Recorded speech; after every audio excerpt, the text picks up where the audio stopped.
Shosho Kazo, coming back to speaker nawe. I'm still your boy Taylor DJ. So today ngifuna senze i-tribute la senzele umculo wamaskandi laphana wasemsinga uSicebi laphana ondlule emhlabeni ngeweekend la ya ngomhla ka-9 August. So ku-speaker nawe sike sawenza nje ama-review akhe uSicebi from I think ama-album awu-2 i-True Colours ne-National Anthem leti iphume last year. Ikhona sesike sayenza I think it was 2023 ya. So umuntu nje kade umuntu esinakho ukukhuluma ngayo kule show. So bese senze tribute ke especially ngoba uhomeline wami because uSicebi wasemsinga and-ke mina wasemtshezi originally. So umtshezi ke nomsinga yabo siphinde simkleme lapha nesikhothi besiphinde simkleme because asinawo umculo wamaskandi odumile lapha. So uSicebi ke inkabi yethu ke beyiqhawe lethu ke lapha and even ama-gig la wenza around esikhothi endaweni efana bola Ronda endaweni efana no-Umtshezi Festival bekuwumuntu ngempela ohlezi ebhukwa because imeya yethu laphana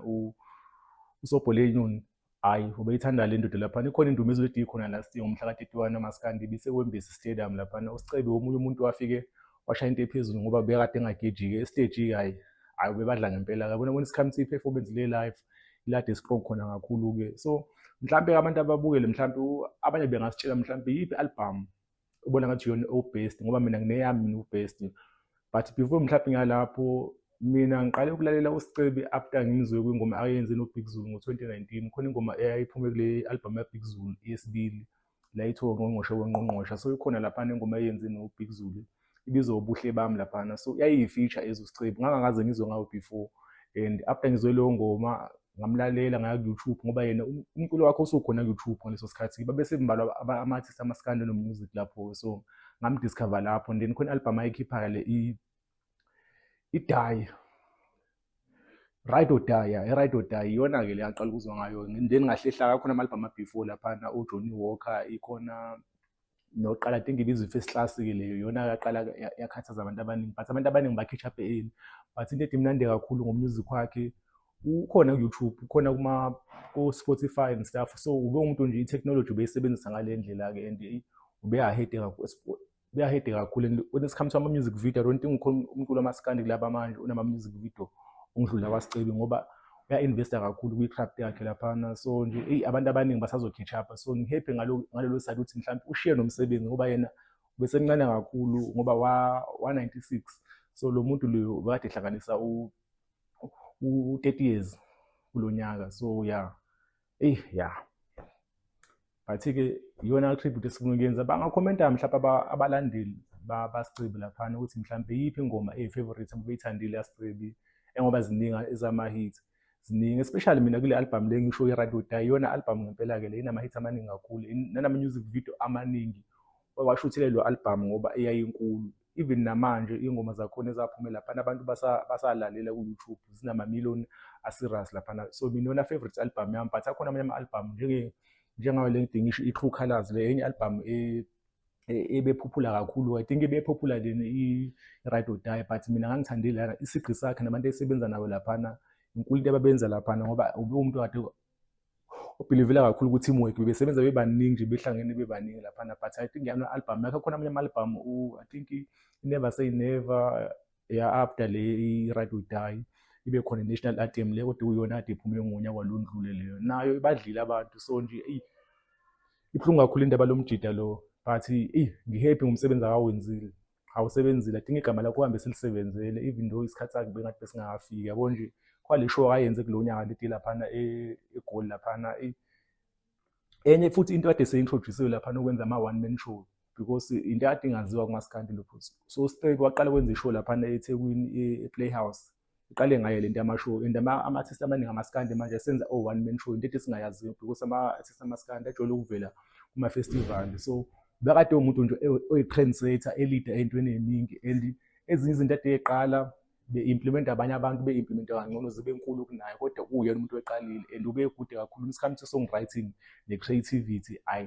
lapho kube nzima lapho nje I think ube bamele bonke abamaskandi. So nje I think umaskandi eziholo ulahlekile, but abantu basemsinga bagqemeke ingozi ngeQuantalo because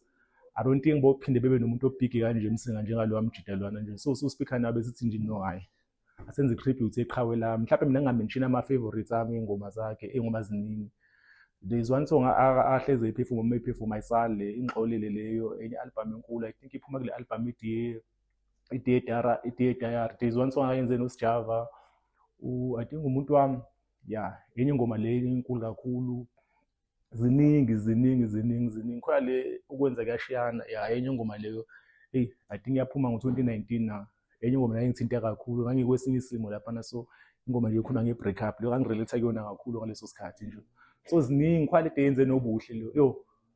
sazochumelana leyo ngoma leyo namanje isekhona efonini yami so ezinye nje ingoma ezimnandi khona le ngoma etrenda right now le noMenzi feature le ivuma enye ingoma nayo khona and ziningi nezinye ingoma ezingasizo ingoma zamaskanda kade eyifisha kuzona khona ingoma yenze noMusicaholic kule album yaMusicaholic le ibizwa uzuka khona ingoma bebeyenze lapho leyo enye nayo ingoma inono le M no naye sengikhohlwe ibizwa ngani igama layo enye ingoma le outstanding there's one song ayenze nomkhaya wakhe uSimi laphana ayona maskandi iAfro pop ephume ku-EP yakhe le i-Afro pop ngoba ubephinde ebranch out umaskandi enze izinto ezingasumaskandi so ikhona i-EP ekhiphile ibizwa nga-Advantage khona ingoma yenze noSimi laphana bizwa ngani igama la sengikhohliwe but enye ingoma nje nayo leyo emnandi kakhulu khona ingoma yenze noSibahle lo mntwana lo isande under ambitious leyo nawe bekwenye EP engasiwo umaskandi ngoba into ekade isho kakhulu ukuthi uyafisa ubethanda ukuthi uthathe umaskandi ufake kwabanye abantu abangalalo umaskandi like ufake R&B umix and stuff so that umaskandi uzogaina i-fan base eningi ikhona interview nje ayenze this year ngoJanuary nalo mjida lo weBanyaza TV laphana bebenza laphana emsinga kupho so I think ngizoyifaka ilink la ku-description so that abantu bengaphinde bebuke lo video ngoba ube-explain lezi zinto nokuthi mhlampe kwakunjani ungena kumaskandi before lezi zinto ze-internet and stuff because omunye umuntu ufike early I think maybe around about 16 or 15 but ufike early ku-game and udumo lakho lusebenzile I think imali baqala ukubona maybe after 10 years uSicebi because bayi-investe kakhulu but khona le culture lengiyithandile le culture le yakudala ukhipha ama-DVD le yenziwa uMgqumeni noMtshengiseni uSicebi akayiyekanga the time beyiyeka abantu abaningi sebevule kwezinye izinto uqhubekile washutha kakhulu ubebhigi kakhulu when it's coming to izinto lezi media ngoba i-channel yakhe laphana ku-YouTube ebizwa Inkosi Amagcokama TV laphana inama-numbers aserious and inomsebenzi omningi ngoba ubelokhu eshutha into eningi khona nje i-album yakhe I think iyo le ephume ngo-2018 inengoma eningi ashuthe music video because ubebhilivela ngaleyo ndlela kule nto ye-marketing nama-visuals ukuthi abantu bephinde bembone so that bezokwazi ukuthi bazi ukuthi uSicebi ubani naleli gama lakhe kula interview ayenze noBhanyazeli laphana walibreaka down ukuthi leli gama leNkosi Amagcokama wayelenze ngamabomu wavela ngalesa sikhathi wonke umuntu oyibiza ngegcokama kwakusanda ukushona uMgqumeni-ke laphana so besine igcokama eluwukuthi igcokama elisha namanje asemaningi but lesa sikhathi yena wavele wabiza ngenkosi so that i-attention izoba kuyena nabanye-ke wathi ubanyakazisa because babebuza ukuthi wayebiza ngegcokama because ayesevele esekhona bo njengabo Mthandeni nabo kwakhona igcokama elisha nobani but uSicebi wadecide ukubiza ngenkosi Amagcokama and I know udlalile role yakhe even though ubengekho big than i-big two maybe le mention ngapha but I think i-personality yakhe bevele engayona umuntu ophaphayo umuntu olawud ngaleyo ndlela but I think when it's come to ama-legend mhlawumbe igama lakhe lovele emlandweni na ngoba no usebenzile umaskandi umsebenzi wakho umuningi kakhulu and ku-Spotify naku-YouTube usazowenza ama-numbers so i-funeral this coming weekend isemsinga ise-stadium laphana angisazi igama lakhona indawo yasemsinga abantu basemsinga bayazi but i-transport nje available national abantu abaningi-ke because umaskandi une-structure khona abantu abasuka ku-PE ko-Cape Town so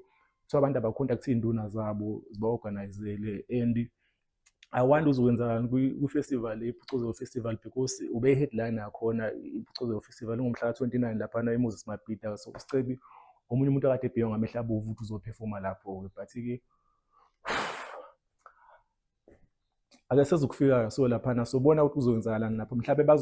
bazomenzela i-tribute laphana estage hopefully mhlawumbe